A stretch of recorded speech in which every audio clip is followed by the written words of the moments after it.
What's going on, everybody? Welcome to another episode, another Tuesday, another episode. As always, well, I guess not as always, but as a second week in a row now, we're back in the studio, me and Bradley.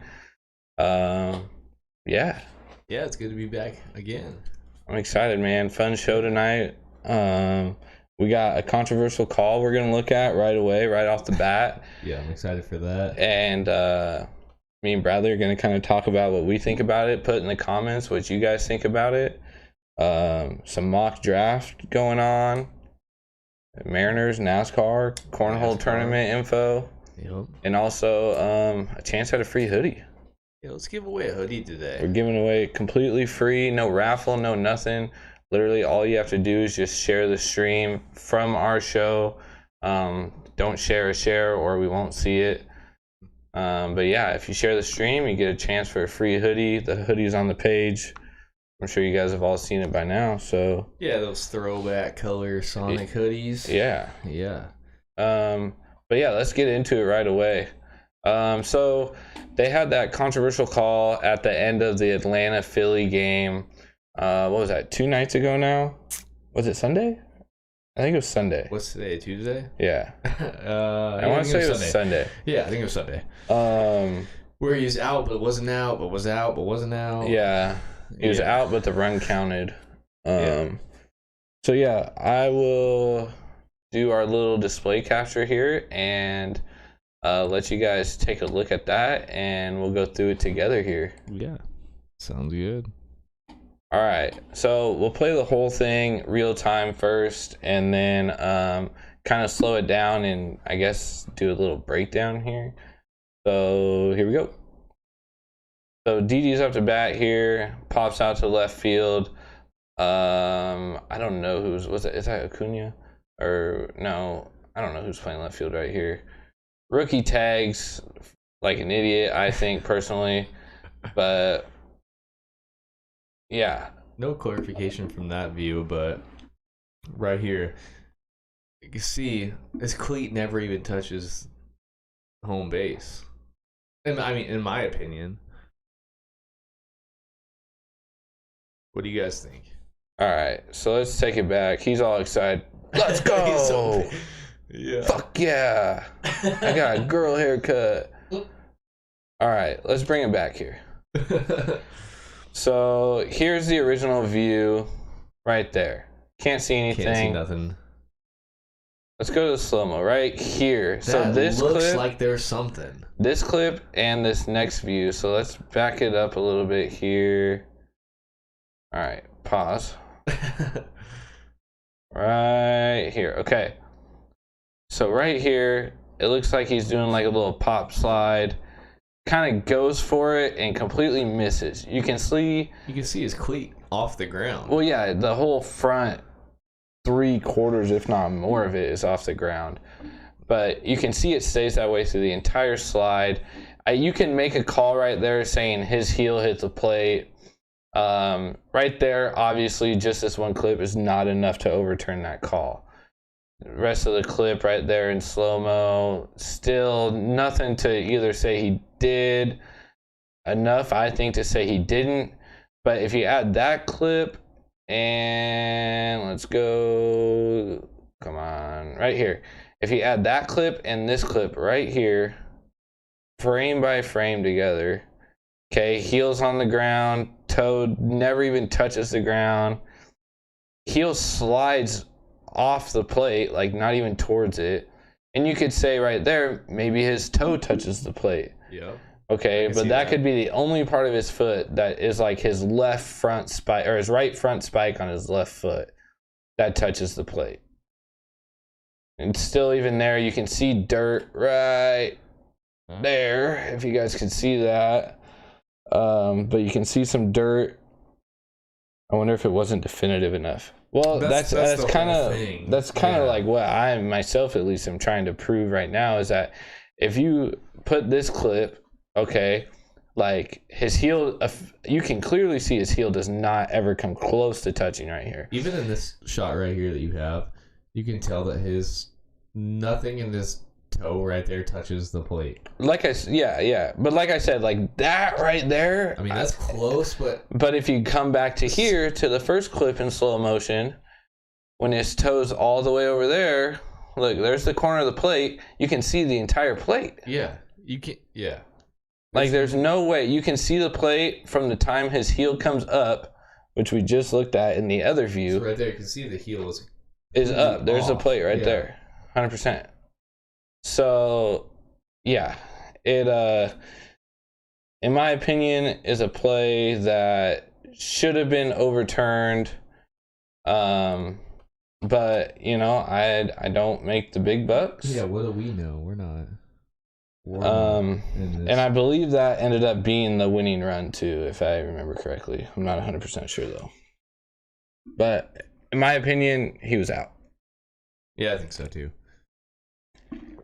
And everyone's been, it seems more often than not in baseball, they'll say it was a call.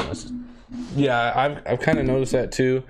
It's hard to get a call overturned in baseball, and I think they're trying to do that so it's not challenged all the time and every play isn't challenged, because there's so many bang plays in baseball. It's not like football where there's, you know, usually clearly not pass interference, but catch, or when they did have the pass interference, there was clearly pass interference, which even those didn't get overturned.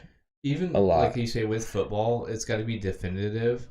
Yeah. And I mean, for us looking back on it now, we can go through it a million times for an hour. They have all the time in the world to do it though. That's what they get. They have video review guys. Yeah. That's literally their job. Okay, so now you're saying that. Now I want to say, like, why'd they get it wrong? I don't know. It obviously looks wrong to me. That's the thing, is like, in, you know, NFL, when you're watching NFL games, they'll say, obviously they're not looking at this camera angle. Like, they have different camera angles that they go off of. Yeah. But still, I feel like their camera angles cannot be that different to where you can't put two and two together right there. Yeah, you put those two clips that we had together, and you can obviously see that that's wrong. Yeah. That's a bad call. I agree. What was that, like a 6-6 tie that turned out to them winning off of that? That was the winning run, correct? Yeah. Okay, that's what I thought. Yeah. So, yeah. Let's move on, I guess. Yeah. On to the next one. Yeah. We can talk about that for we got hours. 4 shares already. Let's see who we got here. Oh, it's us. All right, cool. Me, you, Malia. Yep. All right, hey, like share the stream. Share the stream. Free hoodie. You can see it on the bottom of your screen right now. It gets you a chance for a free hoodie. We're going to raffle off this last hoodie that we got. Or not raffle off, but give away. Give away. If you just share the stream. That's all you got to do. Well, if you and multiple people, then it goes into a raffle. Yeah. We're not giving away 10 free hoodies. Yeah, exactly. But, yeah. So let's move on into our mock draft. You know, football season's kind of getting a little closer here. It's approaching. We always got something to talk about. Yeah. Let's get into it. Some trades have happened that make the draft a little less exciting for the first 3 picks this year. First 3 picks are like givens. Like, yeah. I mean, there's one pick that the things that I've seen in the last 24 hours, I don't think it's going to happen, but we'll go over that in just a second.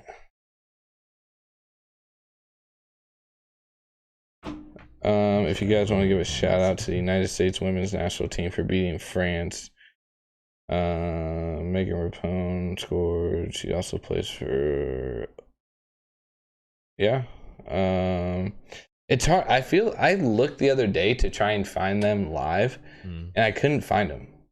The only time I've seen their games on in like the last couple weeks or so has been on FS2.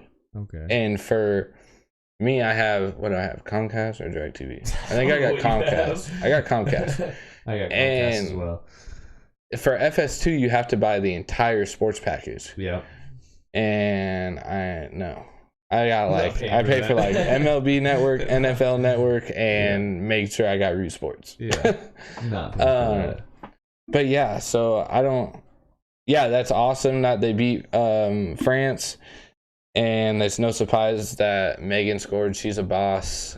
And, but yeah, it's just hard to watch a game. Not hard to watch a game. I love watching soccer, but it's hard to catch their games, I guess I should say. Yeah. But, yeah. So the number 1 overall pick is the Jacksonville Jaguars. ESPN2, there was a game today, Paramount Plus 2. Yeah, but what time are they playing at is the question. Yeah, I buy Paramount Plus. I don't even know what that is. It's just an app. Oh, I know what like Paramount. Yeah. Yeah. Anyways, Jacksonville Jaguars with the first pick of the NFL draft. Is there any surprise that Trevor Lawrence goes first? Is it a surprise or is it like a shoo-in? There's no surprise. Like he's going. There's no first. surprise. I've voiced my conspiracy theorist thoughts in past episodes here of what I think will happen. Yeah. But other than that, no, he's gonna be the number 1 overall pick. And this episode of the mock draft is going to be like what is actually realistic to happen, not Steven coming up with crazy things. No? Would that be maybe a little bit. We'll see. We'll see. All right. Number 2 overall pick belongs to the New York Jets. Zach Wilson. I mean, there ain't no question about it. Yeah. With Sam Darnold getting traded to, where do you go? Carolina, right? Yeah, he went to Carolina. Yeah. So yeah, there's no way.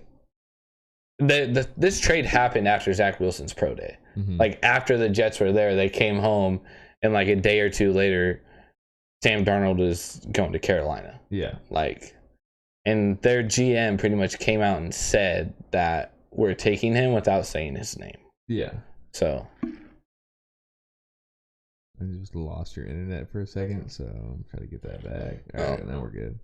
All right, number 3. So the updated ones that I've looked at have San Francisco via trade taking Mac Jones out of Alabama. That's what I got too. And I don't agree with it at all. Why? Yeah, why? Okay, what quarterbacks have San Francisco had in the past, I don't know, decade that are anything like Mac Jones? None. He's a big, tall guy, okay.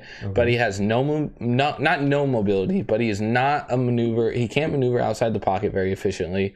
Yes, he played in the SEC, which is the closest thing you can get to the NFL in college football. Mm-hmm. But he also had the best O-line that you can have in college football. Okay. And Kyle Shanahan likes a quarterback that moves around in the pocket and can get outside the pocket and scramble.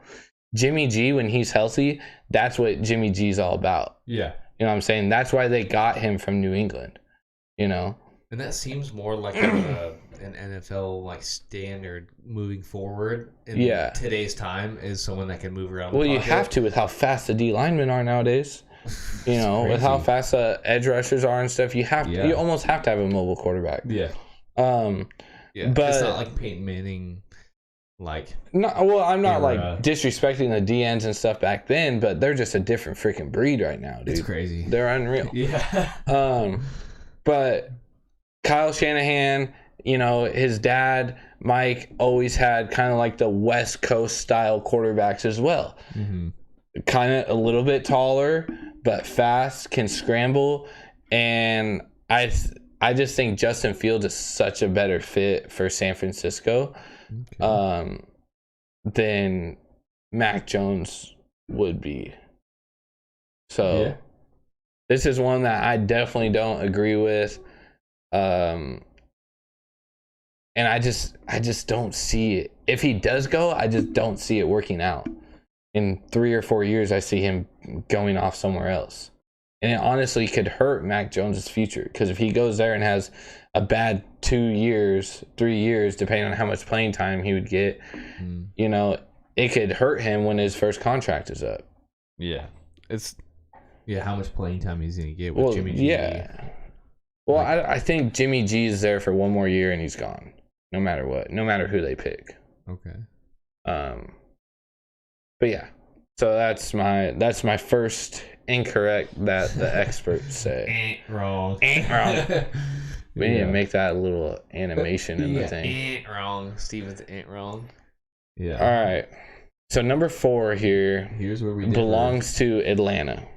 There's a couple different ways that this could play out. And here's where we differ, because I was looking at the Jeremiah 3.0 on NFL.com, and they differ. So let me see what you say.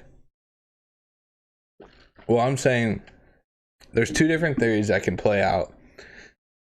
And it's going to be interesting to see which one actually plays out. Mm-hmm. Okay, because I like them both, honestly. So the first, Atlanta number 4 overall pick, they're going to take Kyle Pitts. Okay, the tight end out of Florida. Because I don't think Atlanta needs to go after a quarterback this year. They don't need to chase a quarterback. Matt Ryan is not the problem in Atlanta. Okay, you see my face? Yeah, I see your stupid face. Yeah, just because what I'm looking at is way different from what you think. Matt Ryan's not the problem down there, though. He's not. Matt Ryan is the hardest worker, puts in the most time on film. Any interview you ever see about Matt Ryan just shows how much he is about the game and about trying to win and what he does. You know what I'm saying? The work he puts in. Oh, yeah. I wouldn't knock Matt Ryan at all. Like, Matt Ryan's not the problem down there. Matt Ryan, yes, he's had some bad years late, but there's also a lot of stuff going along. There's a lot of stuff going wrong around him. Yeah. Okay. So that's my first take. Atlanta keeping the pick, taking Kyle Pitts. Give him another weapon. Okay, so you're saying Atlanta keeping the pick. Let me just go off what? The trade to Miami. No. This is Atlanta taking Trey Lance. No, that's so wrong. So wrong. They're not gonna take Trey Lance at number 4. I don't think, personally, it's hard for me to see. I know Trey Lance is talented. I know he's a good quarterback, and he could have a good future in the NFL. Could. Mm-hmm. Trey Lance hasn't played football in over a year. Okay, North Dakota State didn't play football this year, or he didn't play this year. Yeah. Okay. Let me just see what this says. It says, if Atlanta stays at number 4, I can't see the franchise passing on soon-to-be 36-year-old Matt Ryan's eventual successor. But that's the thing. That's what it says. Yeah, but Matt Ryan will play. Unless they release him, Matt Ryan will play for at least another 2 years. At least. Oh, yeah, I don't doubt it. Okay, so why not help start building the future right now?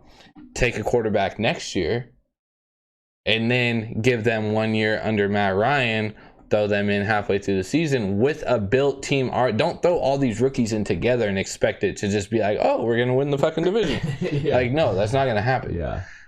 Add the pieces now. Find your finished puzzle piece next year or the year after. Make it fit. Put it in there. Try and make a championship team. Okay. Boom. Mic drop. Anyways. Don't drop the mics. They're expensive. Yeah. The second way I could see this happening is with the trade. Yeah. A trade to Miami. I think it's the only team that's going to trade up, and they're going to trade up to help Tua. And they are also going to take Kyle Pitts. Kyle Pitts is going to go at 4, in my opinion. No doubt about it. Kyle Pitts is going 4. I mean, obviously there's doubt. It's the NFL draft. We just said for 2 picks in a row, Kyle Pitts is going 4. Even if it's with... Because Miami needs Kyle Pitts. They don't need fucking Trey Lance, okay? Okay. Miami needs Kyle Pitts. That's true. Atlanta doesn't need Trey Lance, but they could use him, but they'd be wasting 2 years of his life. His NFL life, I think. You know what I'm saying? Because what if Matt Ryan comes out this year and fucking just is Matt Ryan? Yeah, you know what I'm saying? He balls out no matter what. Okay, you just wasted a number 4 overall pick on a guy who's going to sit on the bench for 2.5, maybe even 3 years. Yeah. Who knows? We've seen Tom Brady. Okay? Yeah, okay. You know what I'm saying? Yeah. You don't draft a quarterback this high in the first round until you know it's time. Yeah. You know what I'm saying? And yes, they've came out and said that I think they even said Julio, was available. They'd entertain offers, and they said the same thing about Ryan. Mm-hmm. And they're not going anywhere. Okay. But if they do, Matt Ryan will retire. All right. All right. So you think Miami's gonna take? I think if Miami trades up, they'll take Kyle Pitts. Okay. I don't see that. Maybe Penny Swell out of Oregon. I'm probably saying that wrong. But maybe him out of Oregon. But other than that's I would say like a 2% chance of that. But other than that, it's Kyle Pitts if Miami trades up. Okay. Which that trade would take Miami from 6 to 4. So you're trading up. Yeah. And this is why that trade doesn't make sense for me either. Like, you're trading up 2 spots to try and take. Never mind.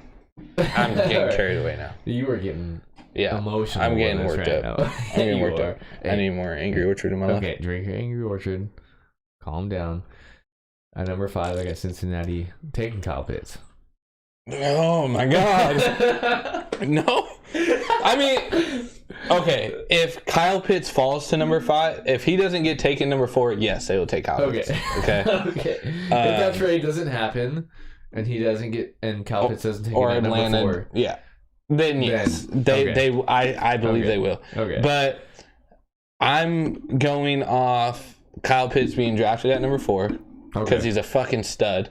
Okay. And Cincinnati's going to take the offensive tackle Penny Swell out of Oregon. Okay. I've talked about him going all the way back a couple months ago when I did my very first mock draft after the season ended. He's going to be, I guess, if Kyle Pitts doesn't get taken at 4, they'll take Kyle Pitts, but Penny Swell's going to be in Cincinnati next year. It's so funny where I got Penny Swell at too. We'll get to that in a second. But God. All right, go to number 6. So if Miami Dolphins don't trade up, they're going to take Jamar Chase, the wide receiver out of LSU. Yeah. Yeah. Are you fine with that if they don't?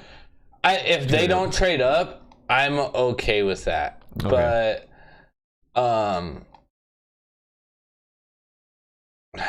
well, no, because in my opinion, Trey Lance is still going to be on the board. Yeah, so in mine, he's not going to be on the board. He's going to get taken at number 4 by the Falcons, which even I have so we're on that. Miami at 6, right? For me, Miami at 6, Okay. Jamar Chase, LSU wide receiver. Yeah, or Devontae Smith though out of Alabama. Devontae Smith's a stud too. These next couple these 2 wide receiver picks in between 6 and 8, it can go. Those 2 wide receivers will go in any one of those 3 spots, one way or another. I'm telling you right now. Do you even want to hear where they NFL has them at right now? I'm just telling you. You're gonna be mad. The only other wide receiver I could see getting taken in the top 10 is Jalen Waddle. That's the only other wide receiver I can see in the top 10 realistically is Jalen Waddle. Your face kind of just changed. Your face kind of just changed. So what are we at right now? A lot. We're at number 6 pick. Number 6. All right, we'll get to it. Number 6 pick, Miami Dolphins. I have Jamar Chase. This is strictly. I don't watch a lot of college football. This is strictly off of NFL.com. Whatever you're going off of is your own heart. Pretty much desire. Yeah, pretty much. So the trades I'm going off other people's projections when we throw those in there, but what I think is what I think, and it's right. So I like making you mad about it because I don't have the biggest opinion on it, but I have. So the Miami Dolphins hold the number 6 pick right now. Jamar Chase. Okay, Jamar Chase. Okay. Okay. Because Kyle Pitts is going to be off the board at 4 with Atlanta. They're not. If somehow Penny Swell's available, maybe. This is Trey Lance with Atlanta, but yeah. Kyle Pitts at 5 with Bengals on mine. Okay, we're talking about mine, not yours. 7. Okay, 7. Boom. So who's off the board? Jamar Chase is off the board. Clip, gone. Okay, so I see on your screen right now it says Lions taking Jamar Chase. Yeah, but he's off the board. So at least for mine. Detroit Lions taking Justin Fields. But that's because mine's based off of that Miami trade. Yeah. And mine's based off of no trades right now. Yeah. Yeah. So Detroit Lions taking Justin Fields, the quarterback out of Ohio State, which. Why? We talked about this before. No. Which we didn't understand. This is why I know. This is off NFL Network. This is off NFL Network. See who wrote it. Report them. Tell them to get fired. Well, I'll tell you, it was Jeremiah's 3.0. Why? So, and then we talked about this before because the whole Jared Goff, the mega trade that happened, like all these pieces moving around to get, and you got Jared Goff after getting rid of Matthew Stafford. Get Jared Goff, and then you go for a quarterback. The first round of the draft. I know I just got all worked up about it, and I know I was worked up about it before we started. But thinking about it, does it make sense? It's to a point. Okay, let's go back to what we just talked about. Okay. So the structure of rebuilding a franchise. Okay, building around a quarterback. Okay. Yeah. Get your pieces, find your quarterback, throw your quarterback in there. Okay. The Detroit Lions obviously always do everything backwards. Okay. That's why they don't make the playoffs. But this all could make sense, especially this trade, because bringing a guy like Justin Fields, let Jared Goff go out and play a year. Because 90% of the people who have talked about Justin Fields getting drafted a high first round has said he's probably going to sit a year, which I don't necessarily agree with, but that's it sounds like it's more realistic than not. Okay. Yeah. If you're taking 7th in the draft with a quarterback, most teams already have you want to take your quarterback first, second, third pick. I mean, not always. I mean, we got Russell Wilson in the 3rd round. Yeah, but we were struggling, so it's all right. Yeah. Anyways. Yeah. I just don't. It's just going back to like the whole trade for Jared Goff. How that all went down. Like that's like the crazy part to me is it looked like there was a lot of moving pieces in there. You get Jared Goff, which is I would say he's a decent quarterback. I don't really care for him. He's a good quarterback. Don't sleep on him. Don't sleep on him. I'm telling you right now. With a baby hand, but don't sleep on him. Yeah. But what I'm trying to say is this whole trade could make a lot more sense because if you bring Jared Goff in, show him the ropes. Justin Fields sits for a year, right, under Jared Goff, who's won playoff games and stuff like that. He's won a division. He's done all that. You know what I'm saying? Played in a Super Bowl. All that. He's checked off all those boxes except for pretty much MVP and Super Bowl champion, right? Okay. Yeah. So, and he's young in his career. He's young in his career, quote unquote. I mean, he's getting up there. Yeah. But bring him in, mentor another young guy. Boom. Trade Jared Goff. So Jared Goff plays for 3 teams in 2 years. But if Jared Goff has a good year, his trade value is just going to keep going up and up and up and up. Yeah. If he can go out and play against Green Bay in Lambeau and win, if he can go to Soldier Stadium in the middle of winter and beat Chicago Bears at home and win, go down to what's Minnesota, US Bank Stadium with all those crazy fucking Viking fans chanting at you the whole time and win. Yeah. You know what I'm saying? This is, in my opinion, other than the AFC East, the NFC North is one of the hardest traveling divisions in football to play in.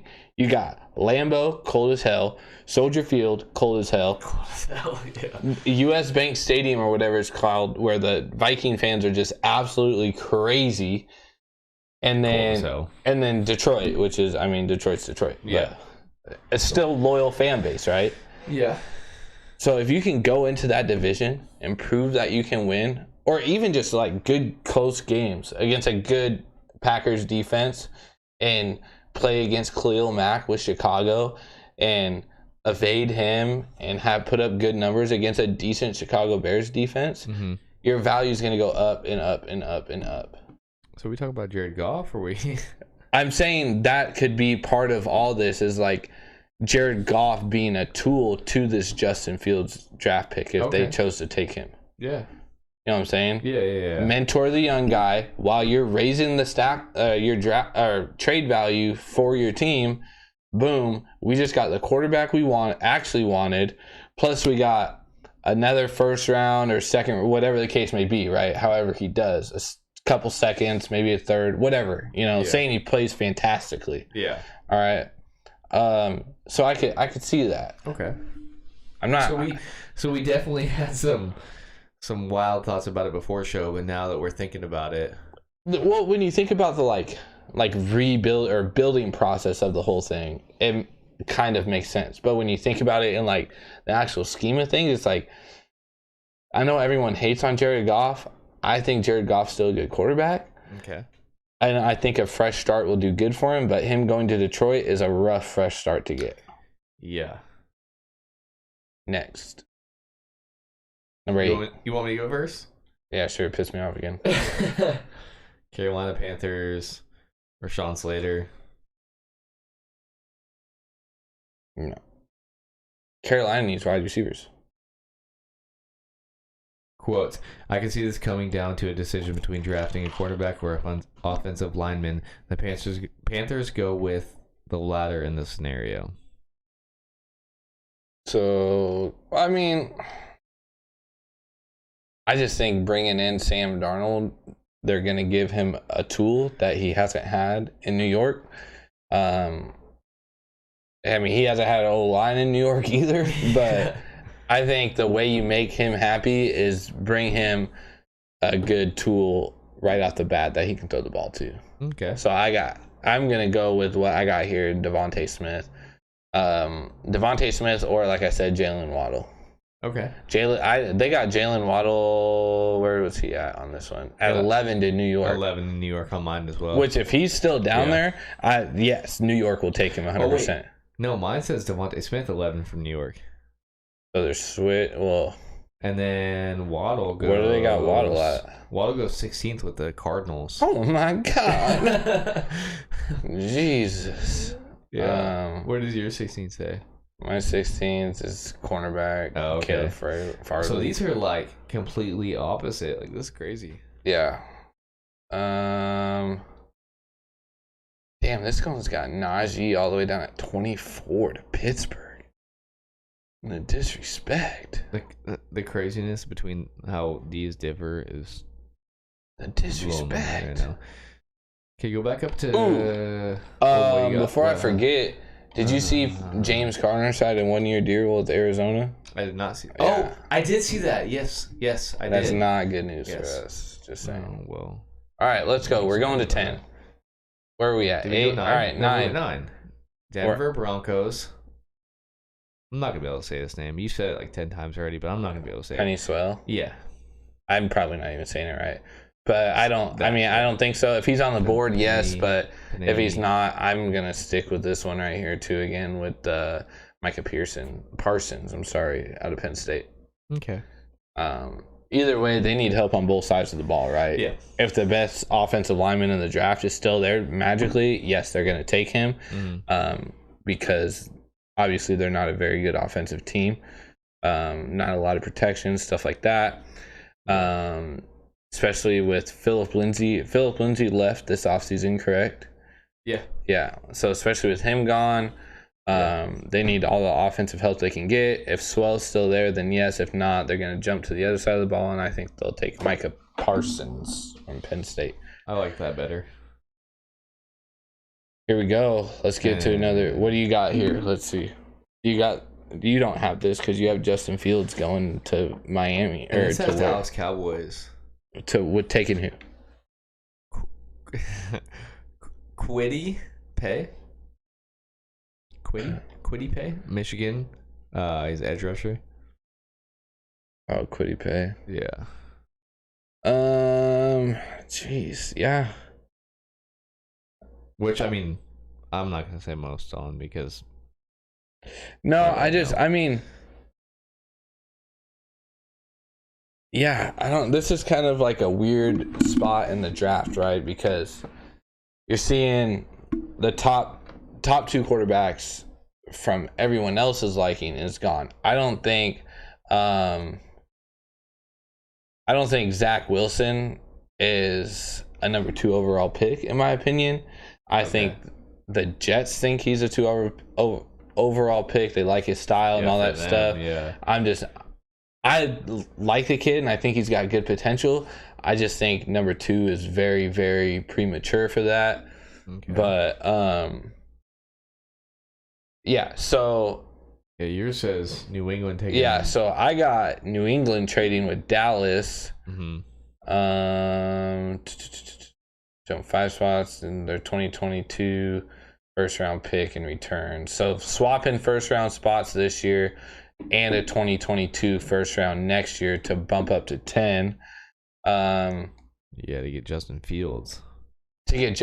But I have Justin Fields off the board already, right? Yeah, you do. Okay. Yep. So I think this is where Mac Jones is going to go. I think Mac Jones will end up in New England. Okay. Tall stature guy. Yeah. New England's got a good O-line to protect him. San Francisco not taking Mac Jones and taking Justin Fields. Oh, yeah. Originally, I had that. Yeah. Fitting there. Yeah.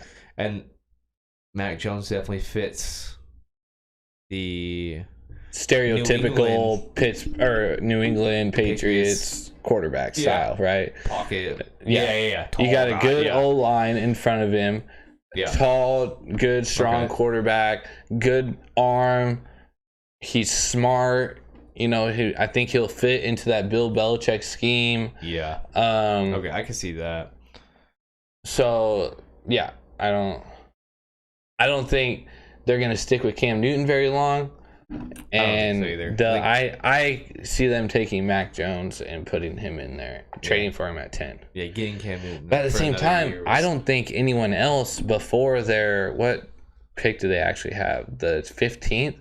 Yeah. I don't think anyone right in these next 15 would take Mac Jones. So it's almost like, do you play the risk and of not see if Mac Jones is still going to be there? I don't know.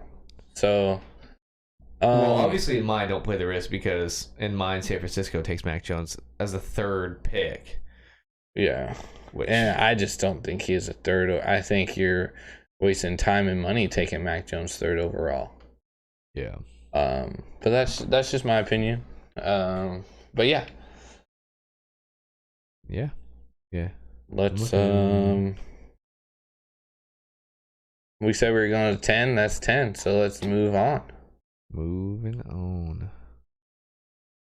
All right. So next up, we got, what do we got next here? Come on, Mariners recaps. The Mariners recaps. Let's Mariners go. Recaps. So let's start from pretty much where we left off, which would be the first game in Minnesota. Yeah. Which was a complete shit show. 10-2. Yeah. Yeah. Marco with another just horrendous start. we were also talking about this before we started, and what did we say? It was 4 1/3. He gave up 9 hits, 7 earned runs, 6 Ks. He gave up 1, 2. Let's see, 1, 2. Oh, I forgot this was touchscreen. 1, 2. 2 home runs. 10.45 ERA. Yeah, season ERA is 10.45. It's ridiculous, man. It's getting up there. That is not what you look to see. Yeah, I don't know what's going on, man. Oh my gosh. It seems like every year we're talking about something with pitching. Well, yeah, and it got worse today too. Them putting out James Paxton is having Tommy John surgery. He's out the rest of the year. So it just gets worse. And then as bad as we want to talk about the bullpen, which I guess we're backtracking, right? So they were also horrible in this game. They gave up 3 runs over 3 2/3 innings. Yeah. And then the hitting just wasn't even there either. We struck out 10 times in the opening game. and only had 7 hits. Yeah, so 7 hits isn't bad, but a double. Marmelos hit a home run.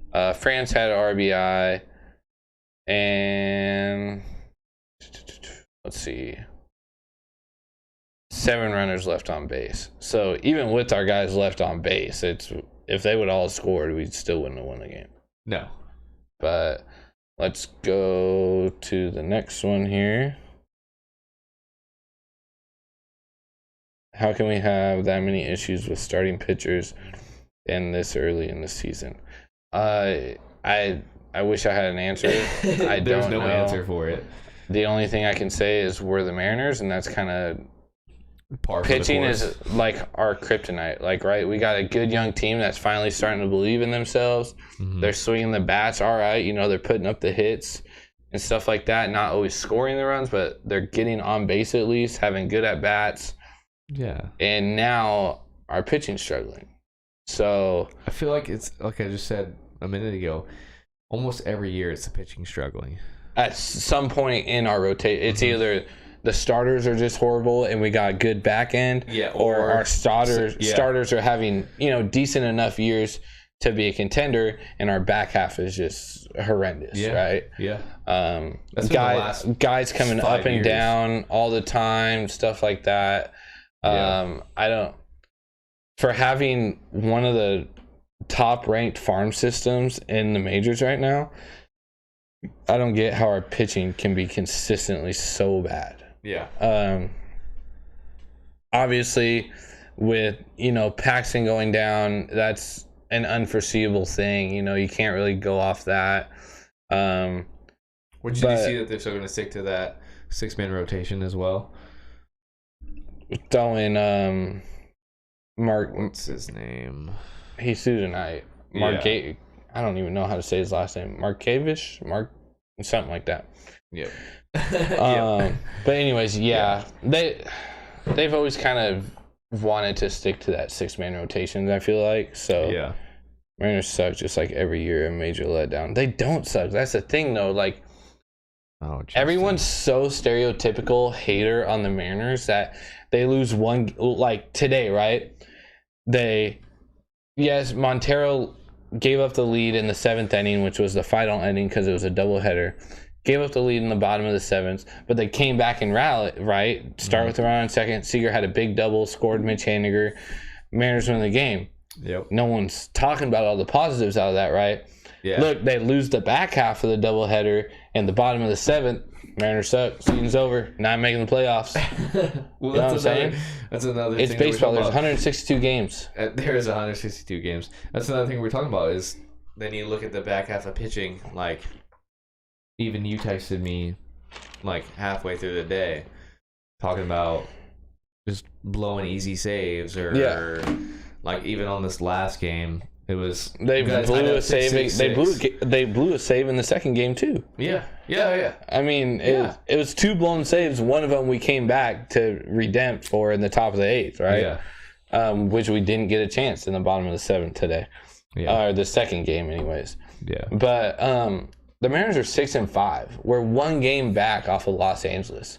A win for us tomorrow and a loss for them, and we're tied for first place in the division with 2 pretty powerhouse AL teams with Houston and Los Angeles. Yeah, I know it's early in this. I know it's early in the season and all that stuff, but them seeing, and I heard this on the radio. It was either today or yesterday, but them seeing the fans, right, Mariners fans not believing is gonna put them down.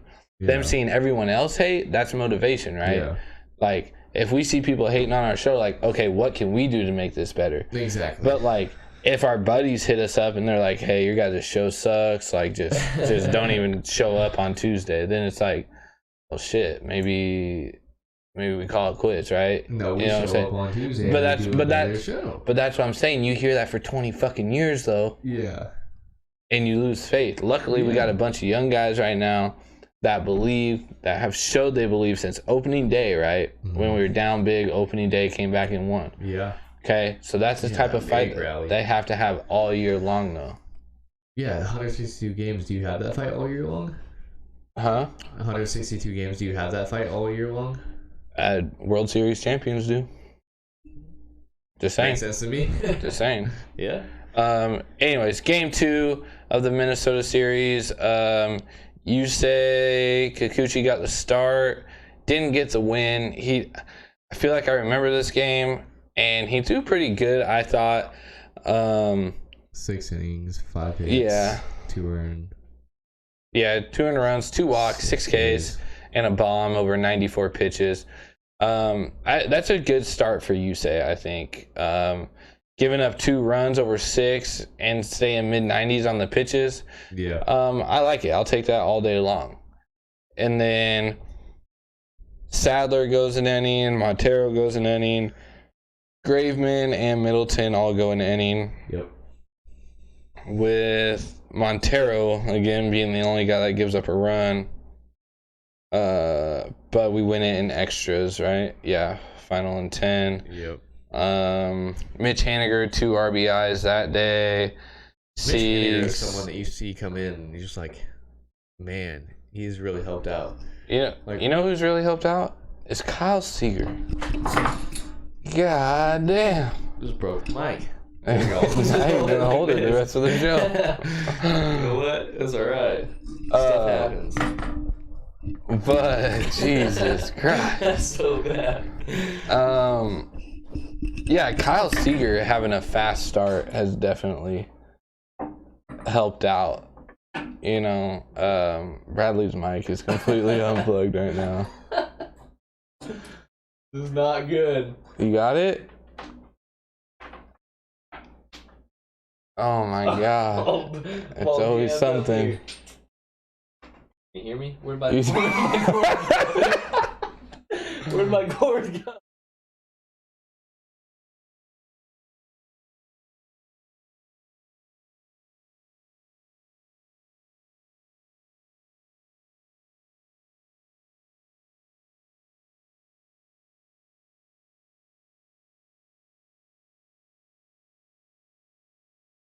All right, and we're back. We're back. What did you do? So bad. But I just broke my mic stand. That's all right. All right. We'll just hold it for the rest of the night. All right, on to the final game of the series. Sunday day game. Always has a decent year. If we can have 2 more guys in the lineup that can help contribute, they'd be dominant. Yeah, but Kyle Seager always starts out really slow. Kyle Seager's starting out really good this year. Seager and Mitch have both started delivering and showing us why they're 2 veterans. Yeah, I definitely agree. And then you got a young guy like Ty France who's kind of coming up. Evan White came back today. Was today his first game back? I want to say. I don't know. And then Marmoleos has actually been swinging the bat pretty good. I don't know who was all watching the game on Sunday, but that double he hit, that was actually a home run, but there's no yellow line up on the top of the board. Oh, I didn't see that. And yeah, it was kind of a sketchy little thing. When do we get Luz back? So from what I've heard from Jerry and Scott from their interviews is that he'll be back when we come back from the homestand or the road trip on Friday is our opening game of the homestand. We got 3 against the Astros and 2 against the Dodgers, I believe. Yeah, they're talking about him being back for that opening game against Houston. Yeah. But then let's see who got the win on this one. Steckenrider. That's the one thing too is like not none of them, but like any game we win, our starters haven't been getting any credit for, right? Yeah. But I mean, I know that's part of it, but it just kind of sucks because like Yusei had a good outing. Steckenrider actually had a pretty good outing. Sweet, I'm going to the game against Houston. That'll be fun. Yeah, lucky you. I'll be in Idaho. Bradley will be in Wenatchee. Yes, I will. But we are gonna go to a game. Hopefully the next homestand we got, we'll get out to a game. Yeah, we talked about it. Yeah, Getting me, you, and the wives together to Go check out one. Yeah. Yeah. And then this was a game we rallied deep again into. Kyle Seager hits a bomb. Had 2 home runs on Sunday, actually. One in the 6th and one in the 9th. With 2 on and nobody out to take the lead. A 3-run shot there. So again, the bats are starting to come alive. We had 14 hits on Sunday, 1 error. That was on Marmoleos, I think, if I remember right. But I want to try and find that clip of that home run that wasn't ruled a home run. Yeah, who was saying, I can't remember on one of your posts, saying that Kyle Seager isn't clutch when he needs to be clutch. I remember seeing it. I remember seeing that. I can't remember who said it, but Kyle Seager was clutch when he needed to be clutch. Yeah. You didn't really get to watch any of the games today, did you? Oh, today? Yeah. Today I watched, I was working, and then I watched a little bit of the end of today's game. Just to see us lose on the second game. And listen to part of the first game. Yeah, man, I can't find it, but yeah, so Jose Marmoleos hits a big moonshot, right, to like right center field. And Minnesota has like this little ledge up on top of their wall. Well, it hit the ledge and then came back into the field of play.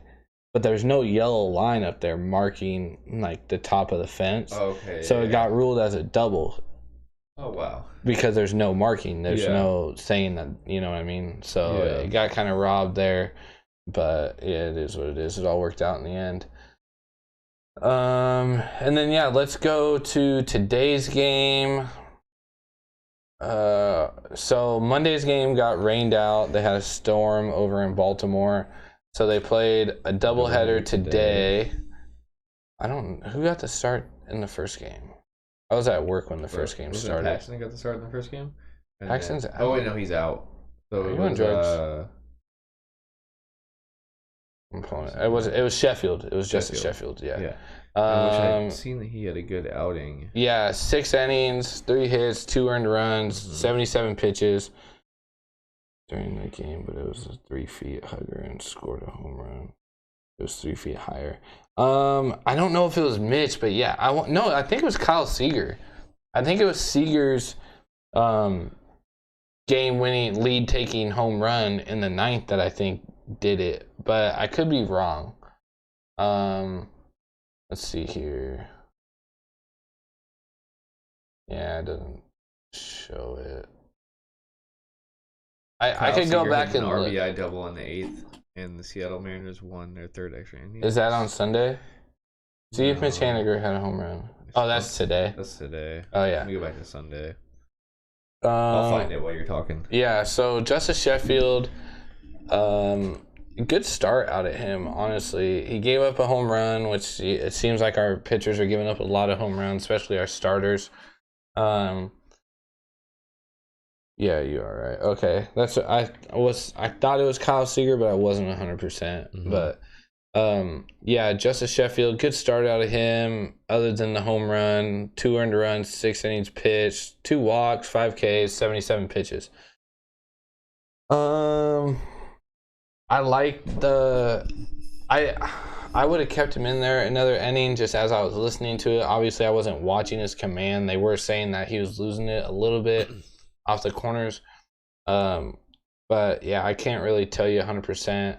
And then Montero comes in with another save opportunity, blows it again, gets credited with the win, and then Graveman comes in for the save in the bottom of the 8th and gets the win, goes 3 up, 3 down. Graveman's got a 0 ERA so far this year. I don't know how many games he's appeared in, but he's got a 0 ERA. So, and then the second game. Oh, what the heck? Why did it take me to there? The second game was kind of the opposite story for us. What's his name that I can't say? Margavish. right? Margavish. Help me out, Bradley. Margavish? You're supposed to be the smart one here. Yeah. Yeah, so he came in. I can't even say. That's what I'm saying. We got some weird named pitchers this year. Yeah. But try again next yeah, time. so he came in. I think it was his first start of the season. Pretty sure. Yeah, Nick Margavish. Yeah. Sounds right. His first start of the season, I believe, goes 3 with 2 earned runs, 6 hits, 4 strikeouts, and those 67 pitches. And then Vest, Swanson, and Sadler come in, and Sadler gets credited with the loss. I actually didn't get to watch the end of that game. I was at the corner store getting stuff for my daughter, and I came in and Malia was like, "Did you hear how that game ended?" And I was like, "No." She was like, "Oh my God, the pitcher did this and this and this and that." And I was just like, "Okay, well, you just went way too fast." I still haven't got to see how it ended, but again, a good fight out of the Mariners. Came back again. We were down 6-4, coming into the top of the 7th. And then a 2-run bomb by, I think it was Seager again, wasn't it? Sam Haggerty. Oh, that's who it was, Sam Haggerty. I texted you right when it happened. Yeah. I didn't know if you were watching. I was like, Sam with the 2-run shot. Yeah. So good to see that. Yeah, Mariners 6-5. 2 more games on the road. Hopefully, worst case, we split with Baltimore. If we get a series win, that'd be even more huge out of a 4-game series. And to finish out, you'd finish the road trip positive at that point. Well, if we split, we'd be positive too. But but a win is always better. Obviously. But yeah, let's move on to some right turns, I guess. Yeah. First of all, I'm looking at some shares right now, and it looks like only one person has shared the stream other than me, you, and your wife. Who's that? Joey Miller. So really? We need to get some more shares in here. I want to give away this sweatshirt, but I'm not going to give it away just to one person. Yeah. Well, I mean, I guess we could, but I want to be able to have some people in here. Yeah. I want to do a little spinning wheel thing. Or number thing, whatever you like to do, but yeah, share it. Share the stream. Tell your people to share. Right when you share the stream, it gets you a chance entered in to win the last spot of sweatshirts that we have, and then we're gonna go to a different style. So yeah, please share the stream. All right, let's go on to another left turn. So this week we were at Martinsville. You get to watch it at all? I didn't watch a single lap. I watched most of it, and then we went to the park with the kids, so I had it up on my phone. My wife kept, "Why are you looking at your phone?" I'm like, I gotta see what's going on here. I was watching the Mariners game, keeping book and stuff like that. I've been working on my bookkeeping skills. So I picked Martin Truex Jr. to win the race. Who'd you pick? Chase. It doesn't matter, because who won? Chase. Martin Truex Jr. Martin Truex Jr. wins the race at Martinsville, which makes it his 5th win at a short track since 2019.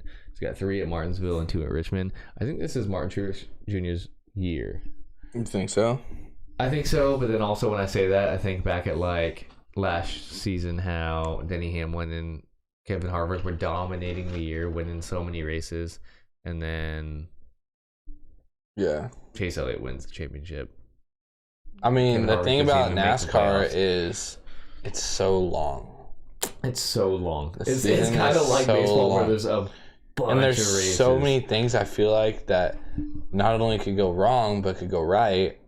Oh yeah. But there's also like once you get down into like the playoffs and stuff, like one bad race, like and you're pretty much done. Definitely. Like you could have an absolute incredible season, win 10 freaking races. Yeah, because one race puts you into the playoffs no matter what. At least the first round of the playoffs. One win. Yeah, one win will put you into the first round of the playoffs no matter what. So that's cool. But then, anything can happen in the playoffs to where you can get screwed out of it. Like Kevin Harvick had, it was like 5 wins last season. One person spins you out in the first race and you're done. You don't get the championship for it. But I just think it's been 4, 5. I can't remember how many. 6 something years since Martin Truex Jr. has won the championship, and I think he's got that hunger to want to get it again. Yeah, a little bit biased on it because competitor. he is my favorite driver, but like he's the only racer this season that has 2 wins so far. Every other one has been other guys. 3 top 5s this season, 5 top 10s. I mean, he's finishing good every race. I'm excited. I want him to win.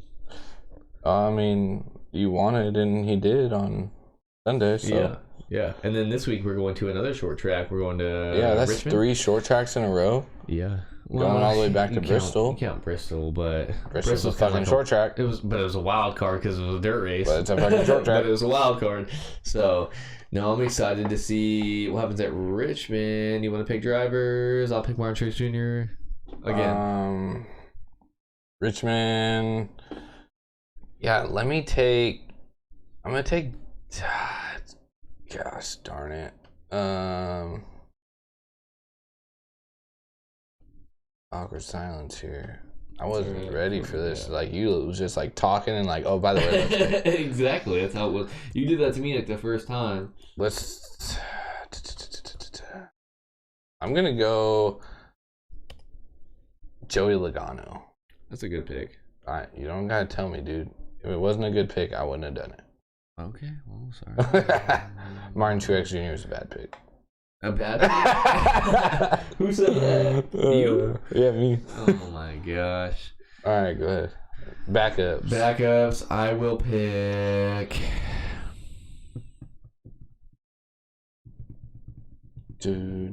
Ryan Blaney. Ryan Blaney. Holy shit. He had a great performance at Martinsville. He won the first 2 stages. True. I didn't. What's the banking at Richmond? Is it the lower banking like Martinsville, or is it a high bank, kind of more like Bristol? I think it's lower banking. Because that makes a big difference. Yeah, I think it's like lower banking. The banking, the way they run on bank, it makes a big difference in the race. Yeah, and how a car set up. Like if you look at Martinsville this week.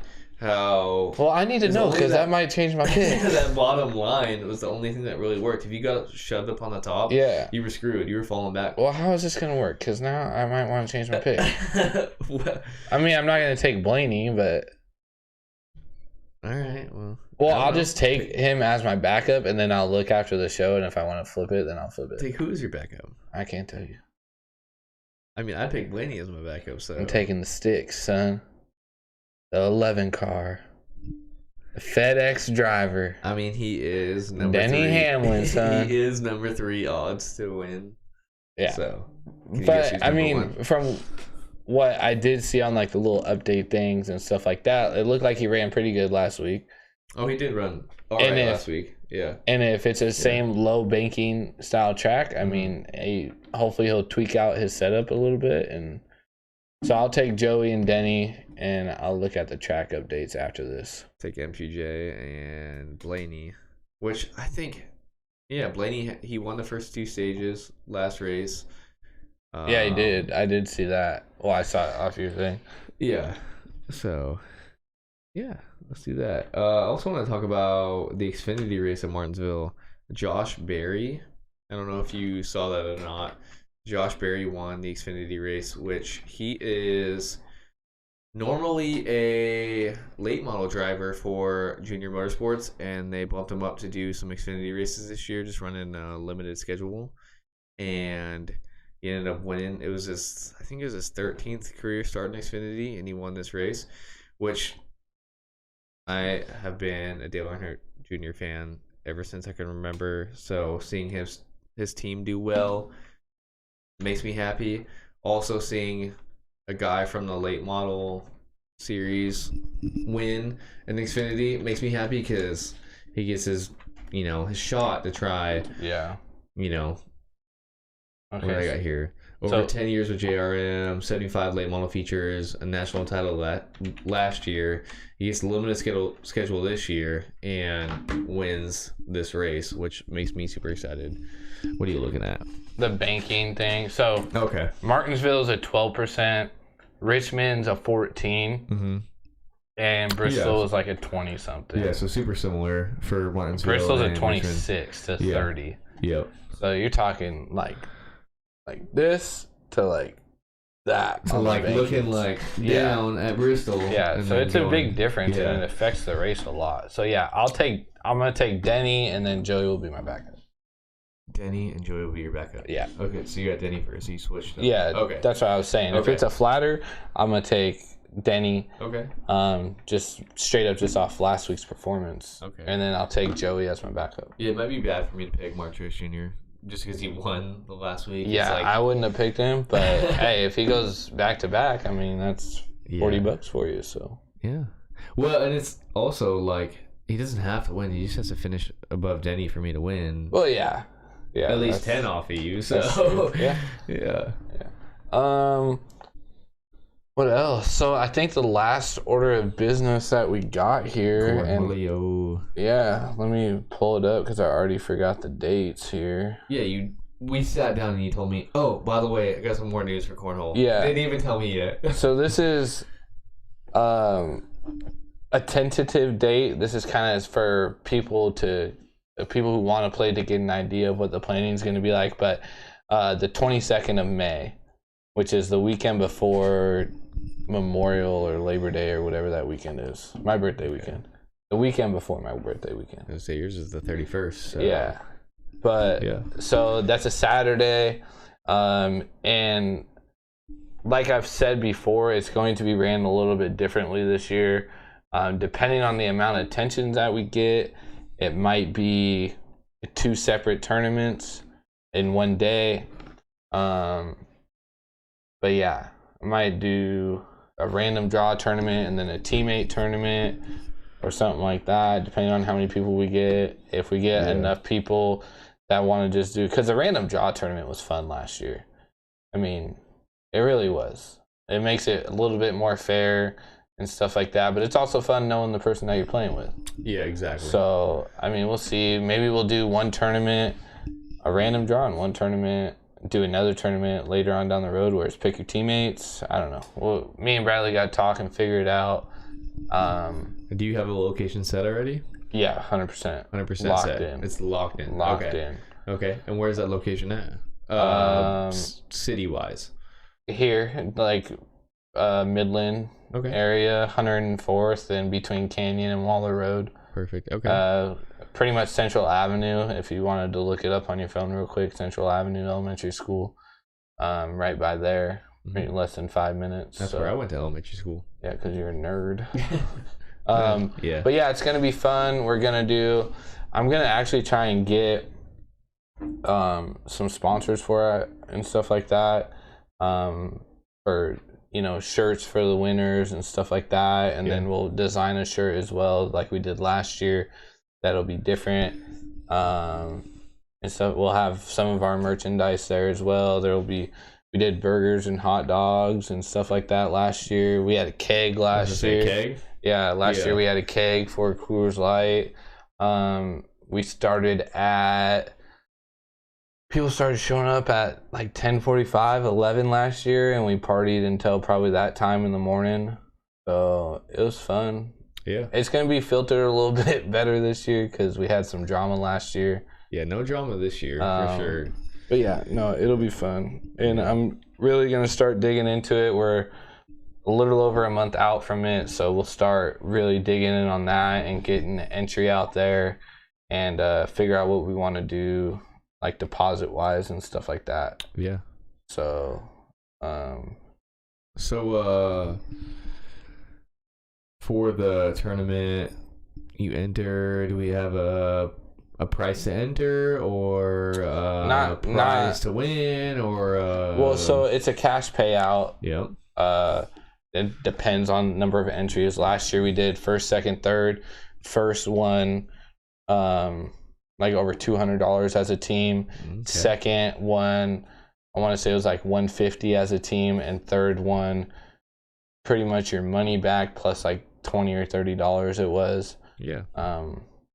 Which is what me and my teammate, we took third last year. So third place at least makes their money back. Mm-hmm. We find a way to make that work unless we really don't have anybody there. But last year we had I'd have to look, but I want to say it was like 16 teams or something like that. Okay. 2 people a team, so that's what, 32 people at least. Yeah.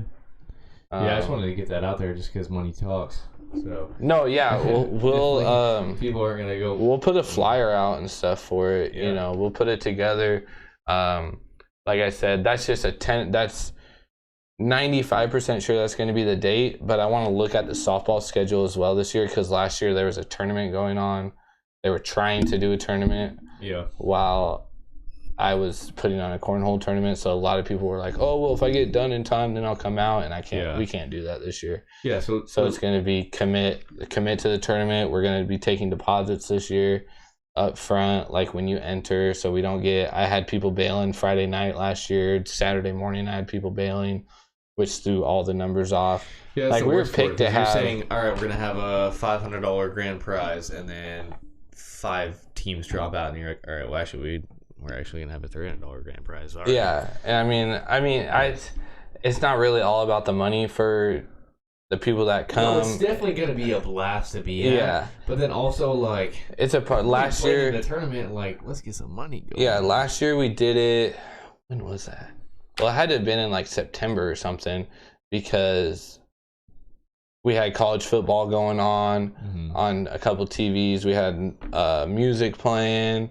Like I said, we had the barbecue rolling. We had the keg going. I mean, it was an outside. It was fun. Yeah. You know, we had a portable restroom there, so you don't have to worry about that. Like everything you could think of, we had it. Yeah. And it was really fun. It was planned probably in less than a month last year. Yeah, this time we actually have like 4 months out when we started talking about it. Yeah. And I know there's a lot of interest in it. It's that time of year, you know, we want to, like I said the other day, was that last week or 2 weeks ago, where maybe we can even turn it into like a 3-series leg, where it's like, you know, just like a series, you know what I mean? Like 3 different tournaments, and we find like one, me and you come up with like a grand prize for the winning team, whether it be like Mariners tickets or something like that, you know what I mean? Yeah, definitely. So we can figure something out there. Not saying that that's going to be the winning prize, by the way. Don't quote him now. Yeah. He won a free trip to Hawaii. Yeah. Free trip to Hawaii, you just put your card in and I'll pay for it. Yeah. But no, it'll be fun. We'll get a flyer out hopefully in the next week or so. This is my timeline for that. Yeah. So that gives us enough time for entries. I can schedule everything I need to schedule. We can get food going. Hopefully get another sponsored keg. Last year the keg was even sponsored. Yep. We didn't even pay for it out of pocket. So yeah, it was fun. So hey, and that's another thing. If you are a small business owner or an employee of a small business or know someone of a small business who wants to get their name out there, please get in contact with me or Bradley, because we have some ideas to help both parties here. So yeah, definitely.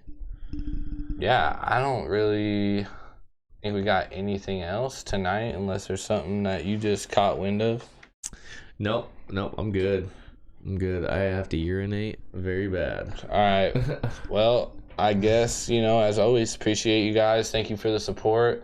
Yeah. You got 15 seconds to share this stream for a chance to win a hoodie. Yeah. 15 seconds for free gear.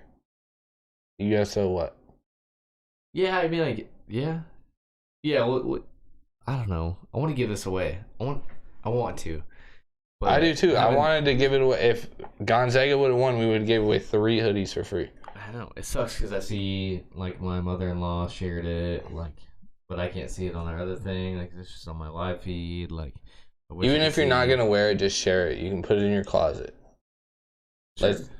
I mean, you'll wear it one day. One day you'll randomly wear it. It's a nice sweatshirt to wear. I mean, the quality will be really good. It's 100% sublimated, or however you say it. Like, it's a full sub sweatshirt. The colors are going to last forever. It's not going to shrink at all. It is 100% quality. Anyone on here watching that plays softball, it's going to be the same as your team hoodies that you wear. Dustin Doerflinger is the one doing them over at Doerflinger Athletics. So it's good quality stuff like that. just share the video. Let's give away some free stuff. Let's spend Bradley's money tonight. Let's go. Oh. Yes, share Let's it. go. Yes, do it. Yeah. All right. Appreciate the support. Yeah, thank you. Thanks everyone who viewed. Thanks to those that Ken are still waiting for mine. Yeah, we have to fill the order to get them made, and plus you still haven't sent me your size. So, boom. Ooh, she tried to get you on that. I know she tried catching me. I still haven't got mine from the raffle. Yeah. Send me your size once we fill the order. This is the last one we had to fill the order, so I just want to. That's why we're just giving it away.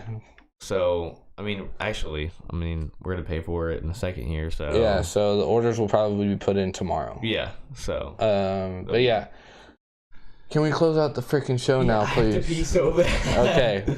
Thank you guys for the support. It means the world. All that stuff. You guys those of you that do get a chance to tune in as much as possible. Also, go to the Instagram. Bradley's doing the tiki-talkie thing. Tiki-talkie. I'm on the YouTube a couple nights a week posting new videos. And what else do we got? Apple Podcasts. Apple Podcasts. Boom. Yeah. Bradley's got to step his game up on that. But other than that, yeah, appreciate you guys. And we'll see you next time. Cheers. Cheers.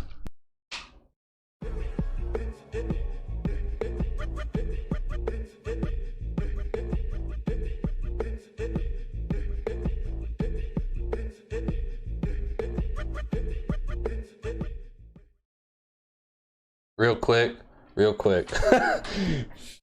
Travis Paxton is live on the air watching. Just wanted to give a very big happy birthday shout out to one of my best friends of all time. Always had my back through everything. I appreciate you, brother, and I hope you had a wonderful day today. Yeah, happy birthday. Also, had an amazing time at your house on Saturday, so thank you for having us over. Appreciate you. Thanks for the pulled pork. Time. And we'll see you soon, buddy. Happy birthday. Happy birthday. Peace. Peace.